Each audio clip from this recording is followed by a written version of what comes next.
بغيتي لولدك بنت الفشوش، هو تولى لك تا هو بالفشوش. صبري. تديروا شطحتي اللي مسمى نهضروا في هاد الشيء هذا. جبتينا شنو بغيتي؟ مالك مزروبه الخويل، انت غتعرف دابا. بغيتكم تجمعوا لي الكتابه ديال السوق كاملين، والوعدودي تا هو خصو يكون حاضر. خصنا نعرفوا بعدا علاش غنجمعوهم باش حتى الا طلقنا البراح نعرفوا ما نقولوا. انا غنقول لكم، قولوا لهم رحمه بنت خيره غادا ترجع للسوق، وكل شيء من اليوم غادي يتبدل.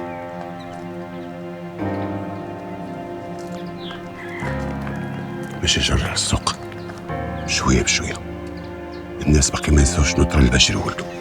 غنرجع للسوق الخويل كما قالها لي مخي انا، وهذاك الشيء اللي وقع لبشير وولدو هو اللي غيخلي الناس تحترمني ودير لي حسابي بزز منها. السوق هو هذا، راكم عارفين، كيبغاو بنادم يكون قتال باش عاد يشدوا معاه الارض، ولا لا؟ شنو هازين الهم لهاد البشير ولده واش طرا ليه؟ الناس عاجبه الحال وكتشفع على خاطرها. فاش كتفكر يا بنت اختي؟ راه قلنا لك مالك مزروبه الخويل، غدا ان شاء الله غادي تعرف كل شيء. وانت يا رقيه اتفقنا ياك؟ ضروري تكوني حاضره معايا غدا. وعلي يلا